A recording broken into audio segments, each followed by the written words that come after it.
সারা জীবন বিবির মহব্বতে পড়ে সবকে ত্যাগ করেছো তুমি। যখন স্বামী মারা গেছে, যখন বাপ মারা গেছে, তখন সবাই বলেছে চাচি গো 70 বছর সংসার করেছো চাচার সঙ্গে তুমি। আজ এই শীতকালের রজনীতে অন্ধকারেতে চাচা মারা গেছে, এত রাত্রে চাচার কাছে কে থাকবে বলো?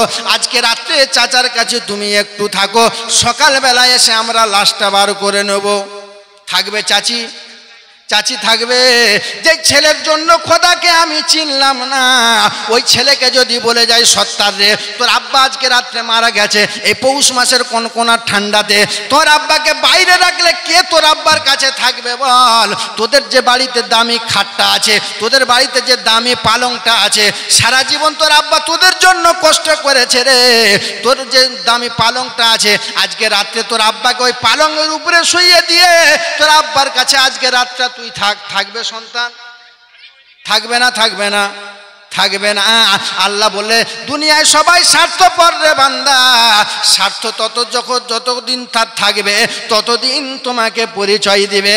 আমি আল্লাহ যখন তোমার কাছে থাকবো, তোমার ছেলে তোমাকে আব্বা বলে ডাকবে, আর আমি আল্লাহ যেদিন তোমার কাছে থাকবো না, পৃথিবীর কেউ তোমাকে পরিচয় দিবে না। আমার বাবাজি আমার সোনার চাঁদ বন্ধু, আমার বাবাজি আমার সোনার চাঁদ বন্ধু, আমার পর্দার আড়ালের মা খালা বোনেরা, আল্লাহ বলে বান্দা তোমাকে সর্বশ্রেষ্ঠ করেছি, তোমাকে সর্বশ্রেষ্ঠ রসুল দিয়েছি, সর্বশ্রেষ্ঠ কিতাব দিয়েছি বান্দা, তারপরে সর্বশ্রেষ্ঠ আশরাফুল মখলুকাত তোমাকে করেছি। আমি আল্লাহ অন্য কোনো প্রাণীকে করলাম না। সবাই আল্লাহ আমাকে চিনতে পারলো রে বান্দা, তুমি কেন পারলে না? সবাই আমার তসবিহ পড়ে, তুমি কেন পড়ো না? সবাই আমি আল্লাহ আমার নামের তসবিহ জপে, তুমি কেন জপো না? সবাই আমাকে 24 ঘন্টা স্মরণ করে, তুমি কেন স্মরণ করো না? আল্লাহ বলে ইউসাব্বিহু লিল্লাহি মা ফিস সামাওয়াতি ওয়া মা ফিল আরদ। এই পৃথিবীতে জমিনে এমন কোনো মখলুক নেই, এমন কোনো প্রাণী নেই যে প্রাণীটা 24টা ঘন্টার মধ্যে একটা সেকেন্ডের জন্য আল্লাহর জিকির তারা বন্ধ রাখে। আমার বাবাজি আমার সোনার চাঁদ বন্ধু, আমার আল্লাহওয়ালা ভাইয়েরা, আজ আমি বুঝতে পারি না যে পাখি কিভাবে আল্লাহর তসবিহ গুনে, বাতাসগুলো কিভাবে আল্লাহর তসবিহ গুনে, গাছগুলো কিভাবে আল্লাহর কুদরতি পায়ে সেজদা করে। আল্লাহ বলে শুনে ইউসাব্বিহু লিল্লাহি মা ফিস সামাওয়াতি ওয়া মা ফিল আরদ। পৃথিবীতে এমন কোনো মখলুক নেই, পৃথিবীতে এমন কোনো প্রাণী নেই যে প্রাণীটা 24টা ঘন্টার মধ্যে একটা সেকেন্ডের জন্য আমি আল্লাহ আমার জিকির থেকে গাফেল থাকে। মানুষ শুধু তুমি আমার ইবাদত থেকে গাফেল থাকো, কে আর কোনো প্রাণী আমার জিকির থেকে গাফেল থাকে না। আমার বাবাজি আমার সোনার চাঁদ বন্ধু, আমার আল্লাহওয়ালা ভাইরা, আমার আল্লাহ ঘোষণা করে ফিয়াই সূরাতি মাশা আর কাবাক। বান্দা গোটা দেহদের দিকে তাকাতে হবে না রে বান্দা, তুই তো শুধু চেহারার দিকে তাকিয়ে দেখ। আমি আল্লাহ তোমাকে কত সুন্দর করে বানিয়েছি, আমি আল্লাহ তোমাকে কত সুন্দর সূরা দান করেছি বান্দা। ফিয়াই সূরাতি মাশা আর কাবাক, শুধু তোমার চেহারার দিকে তাকিয়ে দেখো, তোমাকে আমি আল্লাহ কত সুন্দর করে বানিয়েছি। যেখানে তোমার নাকের দরকার আমি আল্লাহ নাক দিয়েছি, যেখানে তোমার কানের দরকার আমি আল্লাহ কান দিয়েছি, যেখানে তোমার চক্ষুর দরকার আমি আল্লাহ চক্ষু দিয়েছি, যেখানে তোমার ঠোঁটের দরকার আমি আল্লাহ তোমাকে সেখানে ঠোঁট দিয়েছি, যেখানে তোমার যা দরকার আমি আল্লাহ তোমাকে সেখানে সেই রকম ভাবে সাজিয়েছি। কিন্তু যেখানে যা হুকুম আছে তুমি কেন পারবে না বান্দা? তবে তুমি শুনে রাখো, আল্লাহ তাআলা তার হাবিবকে শুনিয়ে বলে দিয়েছে, ফাযাক্কির ইন্নামা আনতা মুযাক্কির লাস্তা আলাইহিম বিমুসাইতির ইল্লা মান তাওয়াল্লা ওয়া কাফার ফায়ুআযিবুহুল্লাহুল আযাবাল আকবার ইন্না ইলাইনা ইয়াবাহুম সুম্মা ইন্না আলাইনা হিসাবাহুম। হাবিব গো, জবরদস্তি কাউকে করতে হবে না, তুমি শুধু তাদের কানে কথাগুলো পৌঁছে দেবে, আমার তাওহীদের কথাগুলো তাদের কানে তুমি শুধু পৌঁছে দেবে। মানা না মানাটা তাদের ব্যাপার, বিশ্বাস করা না করাটা তাদের ব্যাপার, নেওয়া না নেওয়াটা তাদের ব্যাপার। তবে তুমি যখন ফিরে আসবে হাবিব গো, তাদেরকে তুমি একটা কথা শুনিয়ে দিবে, ইন্না ইলাইনা ইয়াবাহুম সুম্মা ইন্না আলাইনা হিসাবাহুম। আসতে হবে আমার কাছে, কেউ পালাতে পাবি না, আসতে হবে আমার কাছে, কেউ পালাতে পাবি না। আর হিসাব নেব কলাই কুন্ডায়, কানা করি ছাড়বো না। কারণ তোমার কাঁধেতে লেখার জন্য রেখেছি বন্ধু দুইজনা, কিরামান কাতিবিনা ইয়ালামুনা মা তাফআলুন। ডাইনে বামে বসে আছে হেডলাইটার দুজনা, আর লিখবে তোমার আমলনামা, কেউ বাঁচাতে পারবে না। লাইনে বামে বসে আছে হেডলাইটার দুজনা, লিখবে তোমার আমলনামা, কোনো বাদ যাবে না। আমার বাবাজি, আমার সোনার চাঁদ বন্ধু, আমার আল্লাহওয়ালা ভাইয়েরা, ওই রকম ঈমান যদি আমি আল্লাহর কাছে নিয়ে যেতে পারি, ওই রকম আখলাক যদি আমি আল্লাহর কাছে নিয়ে যেতে পারি, ওই রকম চরিত্র যদি আমি আল্লাহর কাছে নিয়ে যেতে পারি, যে ওই রকম চরিত্র সাহাবায়ে কেরামের চরিত্র ছিল, যেই রকম আমল সাহাবায়ে কেরামের আমল ছিল, যেই রকম আখলাক সাহাবায়ে কেরামের আখলাক ছিল, যেই রকম চরিত্র সাহাবায়ে কেরামের চরিত্র ছিল, তারা আল্লাহ রাসূলের কথাটাকে এত দৃঢ়ভাবে মেনে নিয়েছে। আমার বাবাজি, আমার সোনার চাঁদ বন্ধু, আমার পর্দার আড়ালের মা ও খালা বোনেরা, সাহাবাকে আল্লাহ রাসূল বলেছেন, সাহাবারে যুদ্ধের ময়দানে আজ তোমাকে সেনাপতির দায়িত্ব পালন করতে হবে। সাহাবা বলেছে, লাব্বাইক ইয়া রাসূলুল্লাহ, ইসলামের জন্য জীবন দিতে রাজি আছে। আল্লাহ রাসূল বলেছেন, সাহাবারে আজ তোমাকে যুদ্ধের ময়দানে সেনাপতির দায়িত্ব পালন করতে হবে। সাহাবা হাত তুলে বলেছে, লাব্বাইক ইয়া রাসূলুল্লাহ, রাজি আছে। আবার একজন সাহাবাকে আল্লাহ রাসূল ডেকে বলেছে, সাহাবারে আজ যুদ্ধের ময়দানে 3 নম্বরে তোমাকে সেনাপতির দায়িত্ব পালন করতে হবে। সাহাবা হাত তুলে দেখে বলেছে, লাব্বাইক ইয়া রাসূলুল্লাহ। আল্লাহ রাসূল যখন যুদ্ধের ময়দানের জন্য যখন নেতা নির্ধারণ করে নিয়েছেন, আল্লাহ রাসূল যুদ্ধের ময়দানের জন্য যখন সেনাপতি নির্ধারণ করে নিয়েছেন, আল্লাহ রাসূল তাদেরকে বললেন, ও আমার সাহাবারা রে, যাও তোমরা বাড়িতে একটু সালাম করে আসো, যাও তোমরা বাড়িতে একটু দেখা সাক্ষাৎ করে আসো, কারণ যুদ্ধের ময়দানে আজ তুমি যদি বেরিয়ে যাও আর জীবনেও কোনোদিনও মায়ের কোলে ফিরবে না। আজ যদি যুদ্ধের ময়দানে বেরিয়ে যাও আর কোনোদিন বিবি তোমাকে স্বামী বলে পাবে না। আজ যুদ্ধের ময়দানে তুমি যদি বেরিয়ে দাও, তোমার বাচ্চারা আর কোনোদিন আব্বা বলে ডাকবে না, আর কোনোদিন তুমি তাদের কোলেতে ফিরে আসবে না। যাও সাহাবারা, তোমরা নিজ নিজ বাড়িতে দেখা করতে চাও। যায়েদ বিন হারিস সেদিন উঠে আল্লাহ রাসূলকে বলেছিলেন, লাব্বাইক ইয়া রাসূলুল্লাহ, ইয়া হাবিবাল্লাহ, ওগো আল্লাহর হাবিব, আমি আপনার পালক পুত্র, আপনি নিজে অর্ডার করেছেন। আমার মা আয়েশা বাড়িতে বসে শুনে নিয়েছে, আমার কারোর কাছে যাওয়া লাগবে না, কারোর কাছে মাফও চাওয়া লাগবে না, কারোর কাছে অনুমতি নেওয়া লাগবে না, আর আমি কারোর কাছেও যাব না। আল্লাহ রাসূল বলেন, জাফর রে তুমি যাও, নিজের বাড়িতে চলে যাও। জাফর বিন আবি তালিব নিজের বাড়িতে চলে গেলেন। শুনছেন বিবি কোরআনে কারীম তেলাওয়াত করছে, টুক টুক টুক টুক করে আওয়াজ দিয়ে বলেন, আসসালামু আলাইকুম ওয়া রাহমাতুল্লাহি ওয়া বারাকাতুহু। ভিতর থেকে আওয়াজ আসছে, ওয়া আলাইকুমুস সালাম ওয়া রাহমাতুল্লাহি ওয়া বারাকাতুহু। বলছে, কে বাড়ির দরওয়াজার সামনে, কে বলো? বলছে, বিবি রে, আমি তোমার স্বামী জাফর, আমি তোমার বাড়ির সামনে এসেছি। বিবি বলেছ, স্বামী আমার, কি ব্যাপার বলুন? আপনি তো নবীজির দরবারে কিছুক্ষণ আগে গেলেন, আজকে এত তাড়াতাড়ি কেন আপনি বাড়ির দরওয়াজার সামনে এলেন? বলেছে, বিবি গিয়েছিলাম মসজিদে নববী, এসেছি আবার তোমার দরওয়াজার ধারেতে রে বিবি। বিবি বলছে, স্বামী কি ব্যাপার বলো? বলছে, বিবি রে, সারা জীবন তোমার সঙ্গে সংসার করেছি আমি, হতে পারে অনেক ভুল ত্রুটি হয়ে গেছে, তোমার হাত দুটো ধরে ক্ষমা চাই রে বিবি, তুমি আল্লাহর হস্তে আমাকে ক্ষমা করে দাও। বিবি বলে, স্বামী গো, কিসের জন্য ক্ষমা করবে বলো? হঠাৎ কেন এমন কথা বললে বলো? বিবি জোর করে দরওয়াজার ভিতরে কান্না করেছে। বলছে, বিবি রে, আল্লাহর রাসূল আমাকে যুদ্ধের ময়দানের জন্য সেনাপতির দায়িত্ব দিয়েছে বিবি, আর কোনোদিন তোমার কাছে ফিরবো না, আর কোনোদিন স্বামী স্ত্রী হিসাবে পরিচয় দুনিয়ার জমিনে হবে না রে বিবি, তাই আমি তোমার কাছে ক্ষমা চাইতে আসলাম, তুমি আমাকে আল্লাহর হস্তে ক্ষমা করে দিও। বিবি বলেছে, প্রাণের স্বামী, সারা জীবন সংস্কার করেছে তুমি আর আমি, একটাবার আপনি বাড়ির ভিতরে আসুন, একটাবার আপনি দরওয়াজার এই পারে আসুন গো স্বামী, একটাবার আপনি ভিতরে আসুন, আমি আপনার কাছে ক্ষমা চাই গো স্বামী, আমি আপনাকে বাধা দেব না গো স্বামী, আমি আপনাকে যুদ্ধের ময়দানের জন্য আটকাবো না, আমি জানি যুদ্ধের ময়দানে যেহেতু সেনাপতির দায়িত্ব আপনাকে দিয়েছে, আর কোনোদিন আপনি আমার বাড়ির দরওয়াজার সামনে আসবেন না গো স্বামী, আপনি একবার বাড়ির ভিতরে আসুন, আর আপনাকে দেরি করব না। জাফর বিন আবি তালিব সেদিনে বলেছিলেন, বিবি রে, সারা জীবন তোমার সঙ্গে প্রেম নিবেদন করেছি, ভালোবাসা দিয়েছি, ভালোবাসা নিয়েছি বিবি, আর তোমার বাড়ির ভিতরে যাওয়া লাগবে না।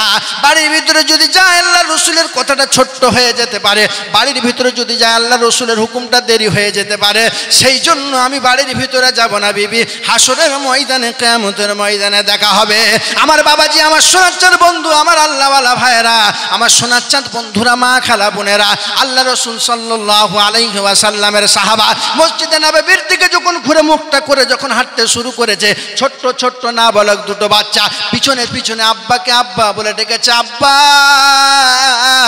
আব্বা আব্বা বলে যখন চেঁচিয়েছে, আব্বা গো একটা বার আপনার মুখটা আমাদের দিকে ফিরে তাকান গো আব্বা, সারা জীবনের মতো আপনি চলে যাবেন, আর কোনোদিন আপনাকে দেখতে পাবো না, সারা জীবন আর কোনোদিন আপনার আমরা কোলে চাপতে পাবো না আব্বা, জীবনে একবারের মতো আপনার চাঁদ মুখটা আমাদের দিকে ঘোরান। জাফর বিন আবি তালেব সেদিন বলেছিলে, বেটারে যদি তোমাদের দিকে মুখ ঘোরাই আল্লাহ নারাজ হতে পারে, যদি তোমাদের দিকে মুখটা ঘুরাই রে বেটা, হয়তো রসুলের হুকুম মানতে দেরি হতে পারে, হাসরের ময়দানে কিয়ামতের ময়দানে মুসিবতের দিনে আমার মাহবুব তোমাকে আমাকে বাপ্পাটা হিসেবে পরিচয় করিয়ে দিবে। জোরে বলো সুবহানাল্লাহ। আমার বাবাজি, আমার সোনার চাঁদ বন্ধু, আমার আল্লাহওয়ালা ভাইরা, সন্তান সেদিন বলেছিল, আব্বা গো একটা বারের জন্য আমার দিকে মুখটা ফিরাও, একটা বারের জন্য তোমার চাঁদ মুখটা আমাদের দিকে ঘোরাও। বাপ সেদিন বলেছে, বেটা যদি আল্লাহ যদি মেহেরবান মাহবুদ রাজি থাকে, যেই মেহেরবান মাহবুদের জন্য জান দিতে যাচ্ছি রে বেটা, ওই মেহেরবান মাহবুদ তোমাকে আমাকে হাসরের ময়দানে বাপ বেটা হিসেবে পরিচয় করে দিবে। আমার বাবাজি, আমার সোনার চাঁদ বন্ধু, আমার আল্লাহওয়ালা ভাইরা, 3 নম্বরে যে সাহাবাটা আছে তার নাম হলো আব্দুল্লাহ ইবনে রাওয়াহা। আব্দুল্লাহকে বললাম, আব্দুল্লাহ গো তুমি যাও বিবির সঙ্গে দেখা করে আসো। আব্দুল্লাহ ছিল সেই দিন বাসর সজ্জার রাত, ফুল সজ্জার রাত, নতুন বিবাহ করে এনে বিবি বাড়িতে রেখে মসজিদে নববীতে রসুলের দরবারে গেছে। আল্লাহ রসুল বলেন, আব্দুল্লাহ যাও তোমার বাড়িতে তুমি বিবির সঙ্গে দেখা করে আসো। আব্দুল্লাহ ইবনে রাওয়াহা বাড়ি বিবির দরওয়াজার সামনে গিয়ে সালাম দিয়ে বলেছেন, আসসালামু আলাইকুম ওয়া রাহমাতুল্লাহ। ভিতর থেকে আওয়াজ এসেছে, ওয়া আলাইকুমুস সালাম ওয়া রাহমাতুল্লাহি ওয়া বারাকাতুহু। কে আপনি বাড়ির দরওয়াজার সামনে? বলেছে, বিবি রে আমি তোমার স্বামী আব্দুল্লাহ ইবনে রাওয়াহা তোমার বাড়ির দরওয়াজার সামনে এসেছি। বলছে, স্বামী কি ব্যাপার বলো? বলছে, বিবি রে তোমার সঙ্গে আমার নতুন বিবাহ হয়েছে, তুমি আমাকে ভালো করে দেখলে না, আমিও তোমাকে ভালো করে দেখলাম না। আমি মদিনার এক সুন্দর যুবক, তুমি হলে মদিনার একটা হুর রমণী, আমি তোমাকে ভালো করে দেখলাম না, তুমি আমাকে ভালো করে দেখলাম না। আপনি একটা বার বাড়ির ভিতরে আসুন গো স্বামী, আমি আপনাকে আটকা দেবো না, আমি আপনাকে আবদ্ধ করব না, আমি আপনার সঙ্গে প্রেম নিবেদন করব না গো স্বামী, আপনি একটা বার বাড়ির ভিতরে আসুন।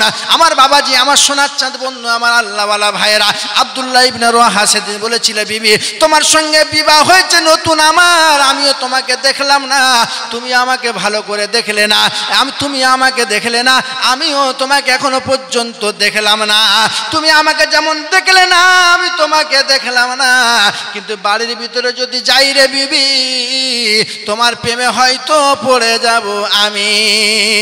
এই বলে স্বামী যখন বিবিকে বলেছে, বিবি আমার দ্বারাতে যদি তোমার হক নষ্ট হয়, আমার দ্বারাতে যদি তুমি কষ্ট পেয়ে থাকো, আমার দ্বারাতে যদি তুমি অধিকার নষ্ট হয়ে থাকে, আমার দ্বারাতে যদি কোনো ব্যথা পেয়ে থাকো, বিবি আল্লাহর হস্তে আমাকে ক্ষমা করে দিও। এই বলে আব্দুল্লাহ ইবনে রাওয়াহা নবীজির দরবার মসজিদে নববীর দিকে যখন হাঁটতে চালু করেছে, বিবি কাঁচা কবুতরের মতো ছটফট ছটফট করতে আরম্ভ করেছে, আর পিছন থেকে ডেকে বলেছে, স্বামী আমি তোমার হতভাগা বিবি, একটা বার তুমি আমার দিকে মুখটা ঘুরিয়ে দাও, একটা বার তোমার চাঁদের মতো মুখটা আমাকে দেখাও, আমি তোমার সঙ্গে কোনো প্রেম নিবেদন করব না গো স্বামী, একটা বার তোমার মুখটা আমার দিকে ঘুরিয়ে দাও। আব্দুল্লাহ ইবনে রাওয়াহার সামনের দিকে যখন যাচ্ছে, পিছনের দিকে জামাটা বিবি এমন করে মুঠো করে ধরে নিয়েছে।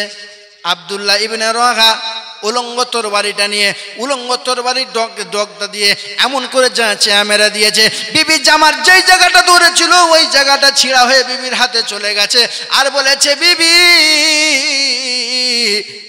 আমাকে যদি স্বামী হিসাবে চিনতে হয় আমার মুখ দেখে চিনবি না রে বিবি, হাসরের ময়দানে আমার এই পিছনের ছিঁড়া জামা দেখে চিনে নিবি আমি তোর স্বামী।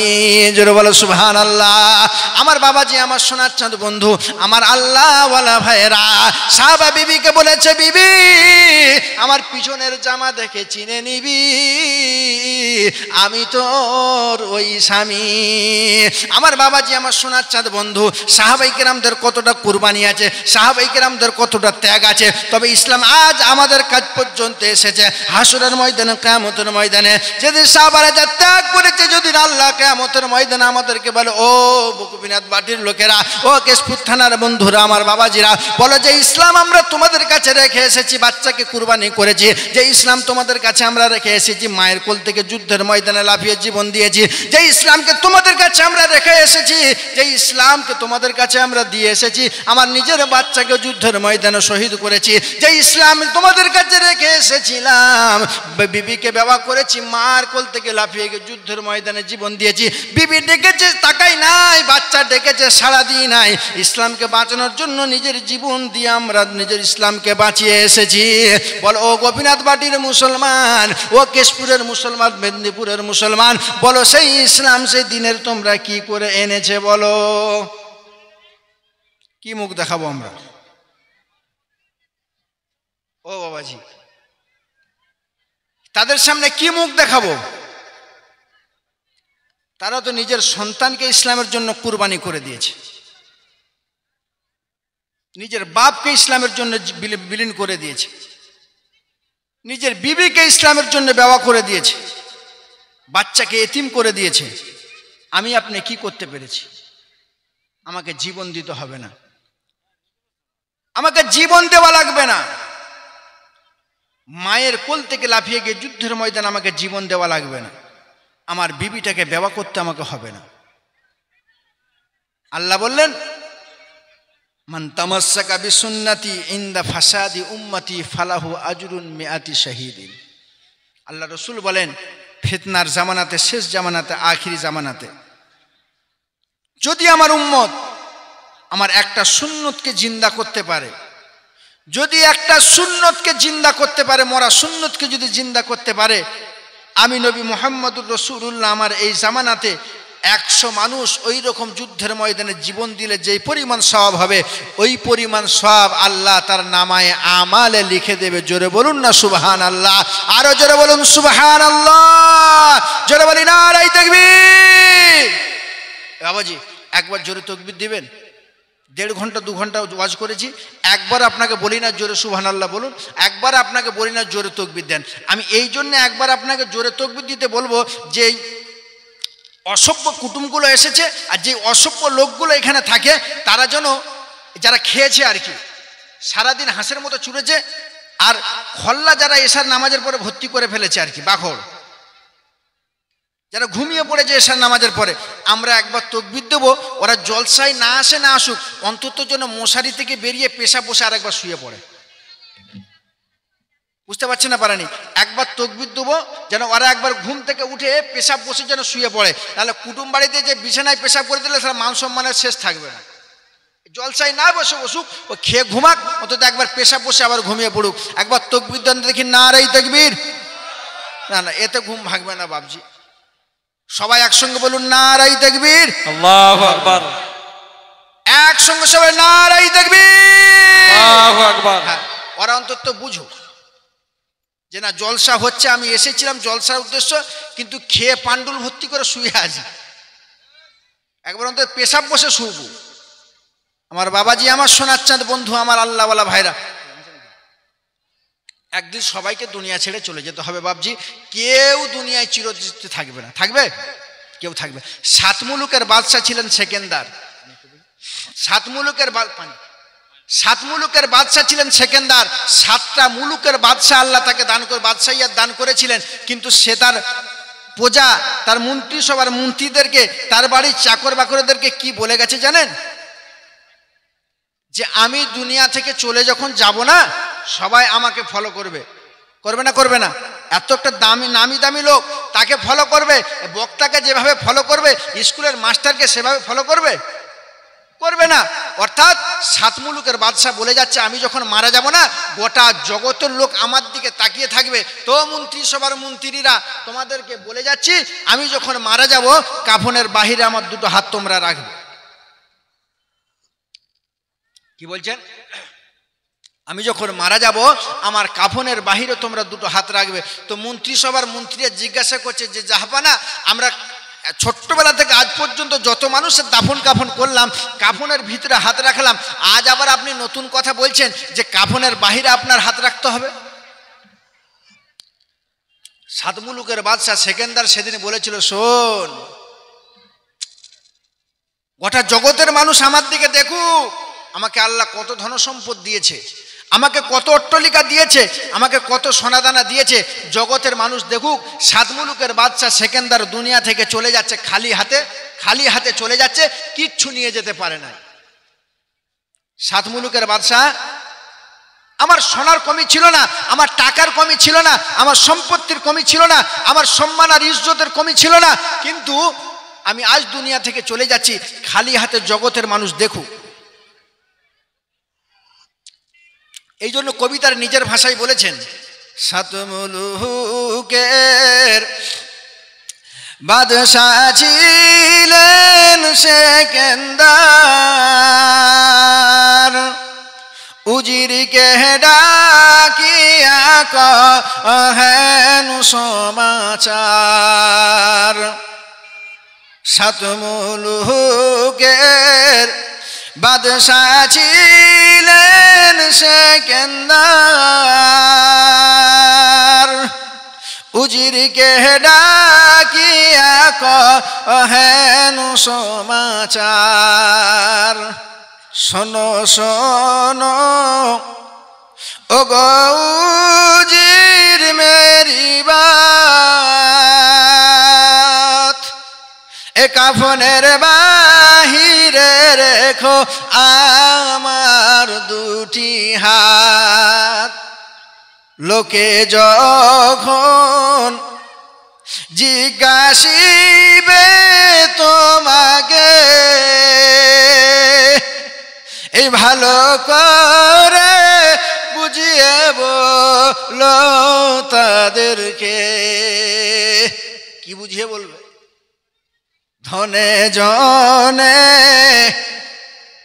এই ধনে জনে কম ছিল না মোর দুনিয়াতে, এ খালি হাতে যাচ্ছে নাজ কবরে। সাত মুলুকের বাদশা সেকেন্দারের ধনে জনে সম্পত্তিতে কমি ছিল না। ও জগতের মানুষ, তাকিয়ে দেখো সাত মুলুকের বাদশার দিকে। পৃথিবীতে সোনার কমি ছিল না, অর্থের কমি ছিল না, সম্পদের কমি ছিল না, মান সম্মান আর ইজ্জতের কোনোদিন কমি ছিল না। তারপরেও সাত মুলুকের বাদশা সেকেন্দার যখন দুনিয়া থেকে চলে যায়, ও জগতের মানুষ দেখো খালি হাতে চলে যায়, কিচ্ছু নিয়ে যেতে পারে নাই। আমার বাবাজি, আমার সোনার চাঁদ বন্ধু, আমার আল্লাহওয়ালা ভাইয়েরা, আমাকেও আপনাকে একদিন দুনিয়া ছেড়ে চলে যেতে হবে না? এখানে থাকবো বলুন? চলে যেতে হবে, কেউ থাকতে পারবে না। যদি কেউ থেকে যেত তো মুহাম্মদুর রাসূলুল্লাহ রয়ে যেত, কারণ মুহাম্মদুর রাসূলুল্লাহ যখন চলে গেছে সবাইকে একে একে চলে যেতে হবে। আল্লাহ বলে, ফালাউলা ইযা বালাগাতিল হুলকুম وأنتم حينئذ تنظرون ونحن أقرب إليه منكم ولكن لا تبصرون। ও বাদশা, ও বান্দা, তোমাকে দুনিয়া ছেড়ে চলে যেতে হবে। যাদের মহব্বতে আমি আল্লাহ আমাকে চিনলে না, দুনিয়ার মউতের যখন ঘড়ঘড়ানি চালু হবে কাউকে খুঁজে পাবে না। দুনিয়ার মউতের সময় যদি কাউকে না পায়, আপনি বলুন হাসরের সময় কি মামু ভাগনাকে খুঁজবে? এ বাবাজি, আমার সোনার চাঁদ বন্ধু, আমার আল্লাহওয়ালা ভাইয়েরা, যে দুনিয়াতে মউতের সময় মউতের কষ্ট দেখে বিবি যদি স্বামীকে ছেড়ে পালায়, দুনিয়ার জমিনে বাচ্চা যদি বাপের আকৃতি দেখে যদি বাপকে ছেড়ে পালায়, দুনিয়াতে দাদুর মউতের কষ্ট দেখে নাতি যদি দাদুকে ছেড়ে পালায়, আপনি বলুন হাসরের ময়দানেতে বাবা কি তার সন্তানকে বাঁচাবে? বাবা কি তার সন্তানের জন্য হাত বাড়াবে? কারণ হাসরের ময়দানটা একটা এমন ময়দান হবে যেদিন বাপ বেটাকে চিনবে না, যেদিন মা মেয়েকে চিনবে না, যেদিন শিক্ষক ছাত্রকে চিনবে না, যেদিন ওস্তাদ ছাত্রকে চিনবে না, যেদিন ডাক্তার রুগীকে চিনবে না, যেদিন ইমাম মুক্তাদিকে চিনবে না, মুয়াজ্জিন যেদিন ইমামকে যেদিন চিনবে না। ইমাম বলেছে, ও চাচা মুয়াজ্জিন, আজ তোমার মাথাটা সব থেকে বড় উঁচু, আজ তোমার মাথাটা সব থেকে বড় উঁচু। দুনিয়াতে মুয়াজ্জিনের দায়িত্ব পালন করেছিলে তুমি। আমি ইমাম সাহেব চাচা, আজকে আমাকে বাঁচা। তখন মুয়াজ্জিন বলবো, ইমাম সাহেব পূর্ব দিকে মুখ করে যত খুশি চেঁচা। এখানে চাচা চলবে না, ভাতিজা চলবে না। এখানে আমল থাকলে বাঁচো, নাহলে ওইখানেতেই পচো। বলছে আমল থাকলে বাঁচো, না জাহান্নামে পচো। আল্লাহকে বলবে রব্বানা আবসারনা সামিআনা ফারজিনা নি'মাল সালিহা। রব্বুল আলামিন মাওলাই হাকিম গো, একটাবার তুমি আমাকে ফিরিয়ে দাও। তোমাকে চিনবো খোদা, অন্য কিছু চিনবো না। তোমাকে স্মরণ করব, অন্য কিছু করব না। আল্লাহ বলবে বান্দা তোমাকে দুনিয়ায় পাঠানো পুনরায় আমি আল্লাহ আমার দ্বারাই সম্ভব নয়। বান্দাকে সব জানার পরে, সব বুঝার পরেও যখন তুমি আমাকে স্মরণ করলে না, সব মাথায় মেমোরিতে লোড করেছো, আমাকে লোড কেন করলে না? আমি ভেবেছি দুনিয়ার জমিনে ভালো ছিলে, অন্ধকার কবরে তুমি অন্ধ হবে, চোখে দেখতে পাবে না। এই চোখ দিয়ে যখন মানুষ দুনিয়ার সমস্ত জিনিস দেখেছে, দেখে সব চিনতে পেরেছে, আল্লাহকে যখন চিনতে পারে নাই, কিয়ামতের ময়দানেতে আল্লাহ অন্ধ করে তুলবে তাদেরকে। তারা কিয়ামতের ময়দানে চোখে দেখতে পাবে না। কোরআন নকল করছে, জানিয়ে দিয়েছে আল্লাযীনা দাল্লা সা'য়ুহুম ফিল হায়াতিদ দুনিয়া وهم يحسبون أنهم يحسنون صنعا। আল্লাহ অপর জায়গায় বলেছেন ওয়ানাহশুরুহু ইয়াউমাল কিয়ামাতি আ'মা ক্বালা রাব্বি লিমা হাশারতানি আ'মা ওয়া ক্বাদ কুনতু বাসীরা ক্বালা কাযালিকা আতাতকা আয়াতুনা ফানাসিতাহা ওয়া কাযালিকাল ইয়াউমা তুনসা।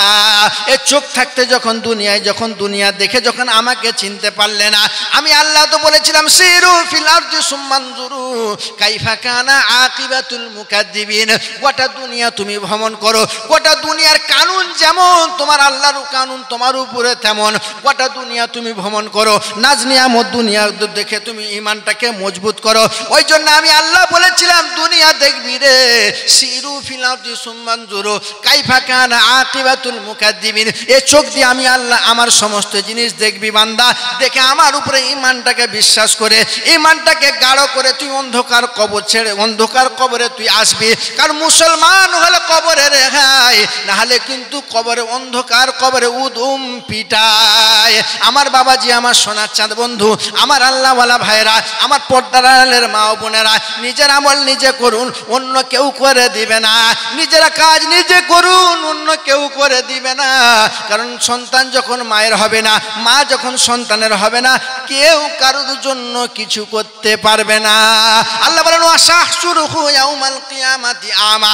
আল্লাহকে বলবেন রব্বানা দুনিয়াতে আমি দেখতে পেতাম, দুনিয়াতে আমার চোখ ছিল, দুনিয়াতে আমার দেখার মতো শক্তি ছিল, ওই ভালো চোখ নিয়ে আমি কবরে এসেছিলাম। আজ হাসরের ময়দানে সবাই যখন দেখতে পাচ্ছে, আমি কেন অন্ধ একবার বলো?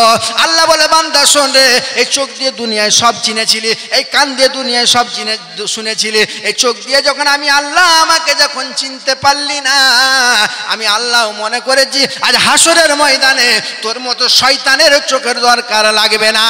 আল্লাহ বলবেন ফাতারাফু বিদামবিহিম ফাসুকাল লিআসহাবিস সাইর।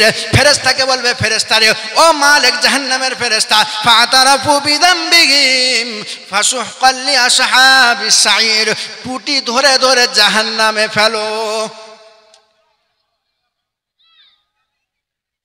আলাম ইয়াতিকুম নাদির ক্বালু বালা কদ জাআনা নাদির ফাকাযাবনা ওয়া কুল্লা মা নাযালাল্লাহু মিন শাই ইন আনতুম ইল্লা ফি যালালিন মুবিন। যালালিন কাবীর। আমার বাবাজি, আমার সোনার চাঁদ বন্ধু, সেদিন আল্লাহ বলবে তোমাদের কাছে কি কোরআনের কথাগুলো শোনানোর মতো কেউ যায় নাই? সেগুলো গিয়েছিল, কিন্তু আমরা কথাগুলো শুনি নাই, কথাগুলো শুনি নাই। কারণ লোকটার গলা ভালো নয়, কথাগুলো বলেছিল ঠিকই, কিন্তু আমরা সেদিন ভ্রুক্ষেপ করি নাই। কারণ লোকটা নতুন নতুন বলে সেদিন বলেছিল কোরআনের কথাগুলো, আমরা শুনি নাই। কারণ আমার মতের সঙ্গে লোকটার কথা মিলে না, বলে তাই? তা এখন কি বলছিস বল, এখন কি বলছিস বল। তখন বলে ফাতারাফু বিযামবিহিম, আল্লাহ একবার তোমার কাছে তওবা করছি, তুমি মাফ করে দাও। বলছে তাই? আল্লাহ বলে ফাতারাফু বিযামবিহিম, বল বান্দা কি করবি? আল্লাহ বলছে আল্লাহ তোমার কাছে ক্ষমা চাইছি, তুমি মাফ করে দাও। আল্লাহ তখন বলবেন ফাসুহকাল লিআসহাবিস সাইর, ওকে মাপ তো দূরের কথা, টুটি ধরে জাহান্নামে ফেল, টুটি ধরে জাহান্নামে ফেল। কারণ পৃথিবীতে ও সব চিনেছিল, আমাকে চিনতে পারে নাই। পৃথিবীতে ও সব যখন চিনেছিল, আমাকে যখন চিনতে পারে নাই, আজ আমি মনে করেছি জান্নাতটা অন্য বান্দার জন্য, ওর জন্য জান্নাত নয়, ওর জন্য জাহান্নামে ঠিকানা। আমার বাবাজি আমার শোনাচ্ছেন, বন্ধু আমার, আল্লাহওয়ালা ভাইরা, আজ আছি কাল থাকবো না, সবাইকে দুনিয়া ছেড়ে চলে যেতে হবে বাবজি। কেউ ওই দুনিয়ায় চিরস্থায়ী নয়, সবাইকে একা একাই যেতে হবে। কেউ আমার সঙ্গে যাবে না, কেউ আমার সঙ্গে যাবে না, আর কেউ আমার সঙ্গীও হবে না। মেরি মোহতারাম দোস্ত বুজুর্গ, হযরত মাওলানা মুমতাজুল ইসলাম ইরফানি সাহেব এসে গেছেন, আমাদের বড় ভাই। আপনারা এখনো যারা বাড়িতে আছেন, এখনো যারা আপনার রাস্তায় ঘোরাফেরা করছেন, আমি আপনাদের কাছে করজোড়ে অনুরোধ করব, ভাই আপনারা মেহেরবানি করে মজমায় আসুন, মেহেরবানি করে মজমা আসুন, মেহেরবানি করে। আর রাস্তায় ঘোরাফেরা না করে আপনার সকলে এই মজমায় চলে আসুন ভাই, এই মজমার আদব রক্ষা করুন।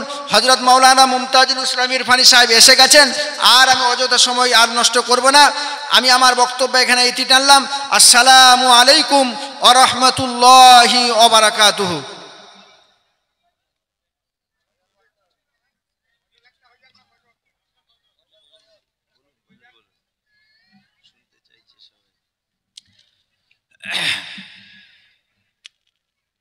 আজ মোর মন চঞ্চল রে ভাই, ঝরে দুটি আখি।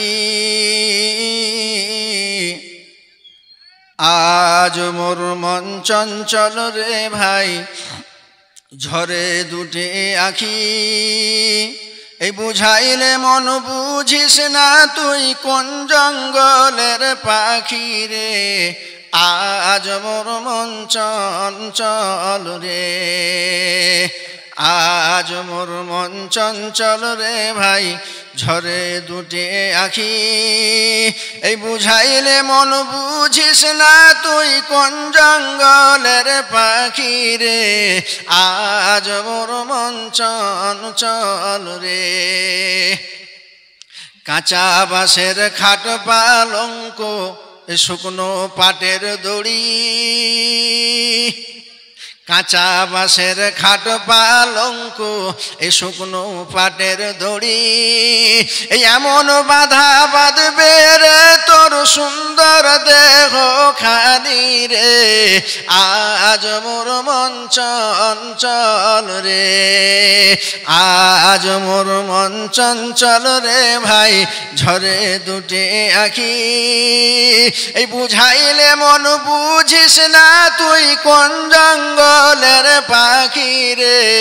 আজ মোর মন চঞ্চল রে। গরম পানি কুলের পাতা দিয়ে গোসল করাবে। এই গোসল করায় মন্তুর কাফন পরাবে রে। আজ মোর মন চঞ্চল রে। কাফন পরায় মন্তুর জানাজা পড়িবে। জানাজা পড়ায় মন্তুর দাফন করিবে রে। আজ মোর মন চঞ্চল রে, আজ মোর মন চঞ্চল রে ভাই, ঝরে দুটি আখি। এই বুঝাইলে মন বুঝিস না, তুই কোন জঙ্গলের পাখি রে। আজ মোর মন চঞ্চল রে। জানাজা পড়ায় মন্তুর দাফন করিবে। জানাজা পড়ায় মন্তুর দাফন করিবে, দাফন করায় মন্তুর সকলে ফিরিবে রে। রবকে তোমার দিন কি ছিল, কারবা দিনে ছিলে রে। আজ মোর মন চঞ্চল রে, আজ মোর মন চঞ্চল রে ভাই, ঝরে দুটি আখি। এই বুঝাইলে মন বুঝিস না তুই কোন জঙ্গলের পাখি রে। আজ মোর মন চঞ্চল রে। এ মা কান্দিবে বেটা রে বেটা, এ মা কান্দিবে বেটা রে বেটা, এ বহিন কাঁদিবে ভাই রে। পরের বিটি সেহ কান্দিবে, আর তো কেহ নাই রে। আজ মোর মন চঞ্চল রে, আজ মোর মন চঞ্চল রে ভাই, ঝরে দুটি আখি। বুঝাইলে মন বুঝিস না তুই কোন জঙ্গলের পাখি রে। আজ মোর মন চঞ্চল রে।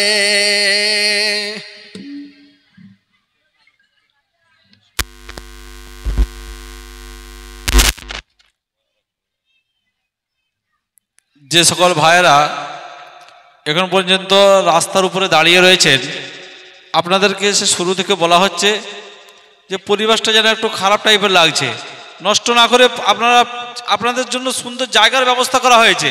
ওই ঠান্ডায় কেন দাঁড়িয়ে রয়েছেন?